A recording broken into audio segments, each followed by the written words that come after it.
From the DisKingdom podcast. In this episode, we're going to be talking a little bit about Disney Japanese merchandise. And what it was actually brought up to us by one of our other writers on our site. I think it was Pryor who sort of said, "Why isn't Tokyo merchandise available to an international the public?" And I did actually think because I probably one of those rare people because of obviously running the site. I actually do check the Disney store in Japan and the Tokyo Disney blogs daily. So I'm constantly on there every day looking at what new merchandise is out. So I'm probably a little bit much more. I do try to keep my finger on the pulse of what's going on there. And a lot of the stuff eventually comes out over here, but there is some great stuff that just never even touches here. And I can't help but feel like a lot of that could be to do with the fact that Tokyo Disney is actually run by a separate company and is not actually part of the main Disney one. And that could be one of the issues with it. Or that they just feel that it's very, very Japanese orientated and won't maybe go out to a bigger audience. Yeah, that is a theory that I was thinking because mainly a Japanese audience prefers cuter merchandise compared to people in the US where it's very branded. And also, they've kind of got, different movies resonate differently with different characters. Have you ever been out to Tokyo Disney? No, but I am planning a trip around 2022. Oh, lovely. I went, when was it now? It would have been about 11 years ago. I went out in Tokyo, so I went to visit the Tokyo Disney Sea. And there are differences. I was out in Japan for about a week. Went to all the different, the toy stores. If it wasn't the first week of my round the world trip, I would have, if it was my last week, I would have bought so much stuff because there are just so much merchandise. There is so many cool things, so many great things, and they've lots of different styles. And Disney, a lot of the stuff that's released in Disney eventually gets released here, but some of it is very Japanese orientated. I don't think will resonate with an international audience. Yeah, one of the biggest reasons I go to Tokyo Disney Sea is to meet Bernard and Bianca from the Rescuers. Oh, yes. Very, very exclusive characters there. I think it's because the Japanese audience has more of a love for adorable characters. Like Marie from Aristocats has a whole merchandise line in Japan. There's Angel. All the Stitch experiments are popular there because they're considered cute. And there's Duffy, and there's characters from Duffy. Yeah, I think Disneyland Paris has a lot of. We have a lot of aristocrats there. Also, Duffy seems to be doing quite well. Again, it's a different audience in obviously different countries and stuff, and how it represents. Whereas I think also, I can't help but feel like with the American brands, there's a lot more of a push to the newer stuff, whereas Paris up till now was always kind of like, I think even Japan, they don't fall under that synergy bracket the same way that the American ones do. Yeah, considering that they're doing a whole 30-minute show based around Max in Disney Paris for their Fan Days event, where it's going to be him dressed up as Powerline. Yeah. Yeah, it's just an odd one. I do think, however, the issue with the Tokyo merchandise is it would be kind of cool if the Disney store did like more international shipping, but every single country that they have it in is very, very restricted. I don't know about you buying from shopdisney.com. Is that just, I know for me personally, it's so expensive to ship with them that I rarely ever do an order with them. It's expensive. Like if you want to buy a shirt, it's $40 shipping to Canada. Yeah. We don't have a website here in Canada. We just have the stores. That's it. Yeah, we luckily we've got the DisneyStore.uk, which kind of gets a lot of the stuff, but it doesn't get all the things that the American ones do. Sometimes we get it a little early, sometimes we get it really late, sometimes we don't get it at all. And we do have a few stores, but that's a bit different. But also the warehouse, I believe, in the UK actually also services the Spanish, the Italian, the French, the German, so it all goes out from there. So the websites are all kind of identical, but just in different languages. So that's a bit of a... I think because I check 3 different Disney stores a day, you kind of get used to that kind of thing. Whereas the Japanese one, it would be nice if they offered international shipping, and if you could add in, for example... You could add in like the the taxes and the customs duties. Because I mean, I know when I buy from Amazon.com in America, they include all the taxes, all my customs, and all that, and still things often come up cheaper than if I buy them in my own country. Yeah, same thing here. Whenever I buy the exclusive Blu-rays from the US. So I think this is, and I also think as well, some of this Tokyo merchandise.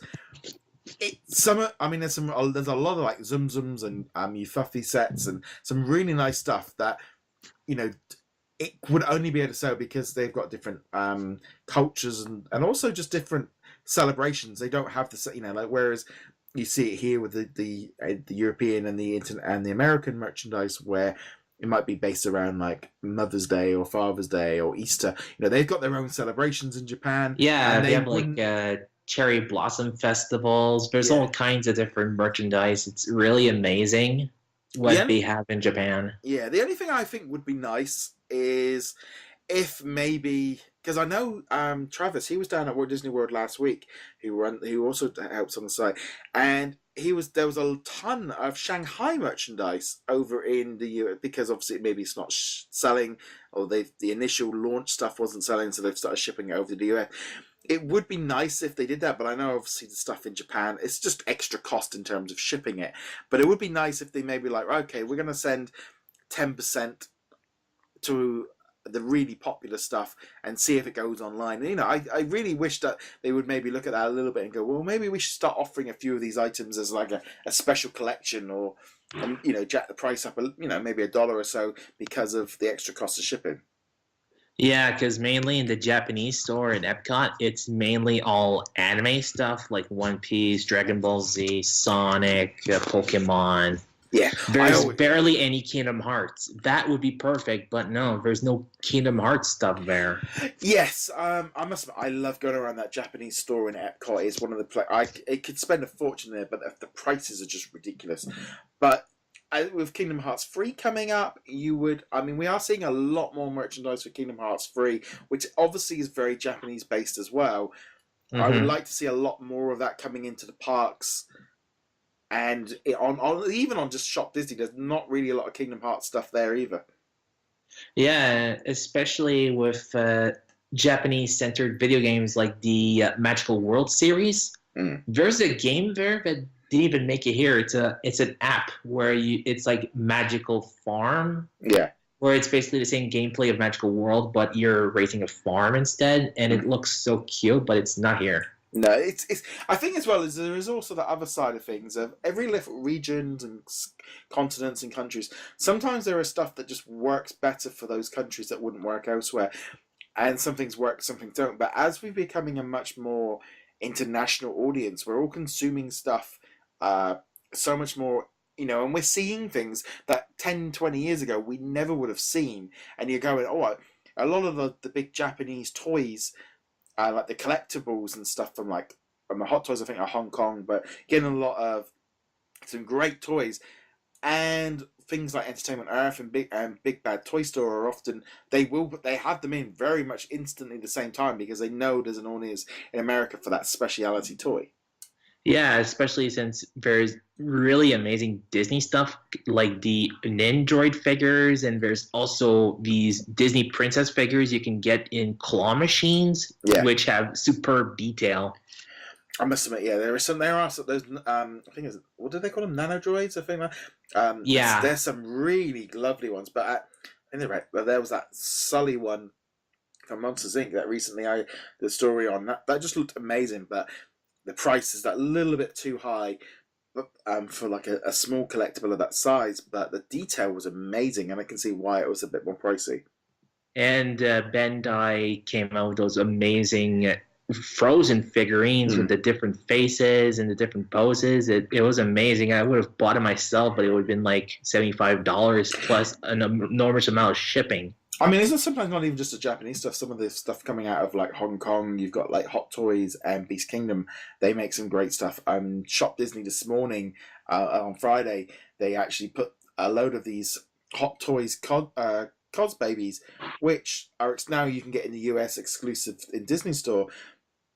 But things like that, and DisKingdom are making some great Toy Story little figures.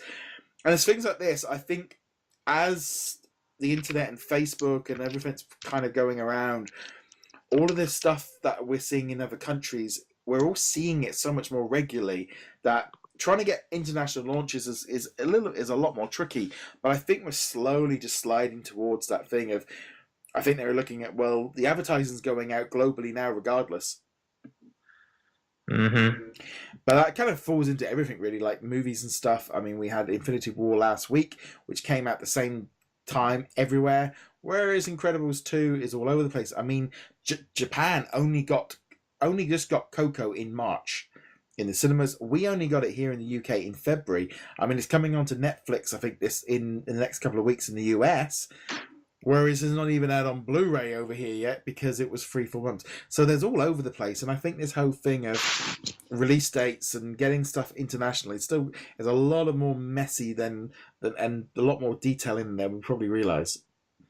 Yeah, especially since these companies tend not to have international licenses, so it makes it harder to have these products released in the States. Like, if you're a big company like Bandai, then yes, you'll have it in the States. But if it's a smaller company, then it's most likely going to be region exclusive, or it's going to be Oriental Trading Company exclusive at the parks. Yeah, well, that's the other thing. I was wondering whether or not there's a lot. They have the rights to make the stuff, but generally maybe they don't have the rights to sell it outside of the country.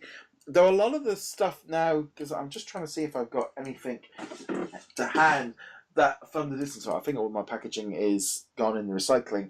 But a lot of it now does have like US, Canada, Europe, and also Shanghai, Hong Kong, labeling on them because they go everywhere. And I can't help but wonder maybe if the Tokyo doesn't come under that like system. Yeah, most likely. But we'd love to know your thoughts on that. As per usual, get in touch with us on the comments below or on social media. Go find us over at DisKingdom.com. Matt, where can they find you? They can find me on Matthew LeBlanc on YouTube. I do travel vlog videos, or you can find me on Lego Mat, where I'm currently doing a playthrough of Kingdom Hearts. On that note, guys, thank you.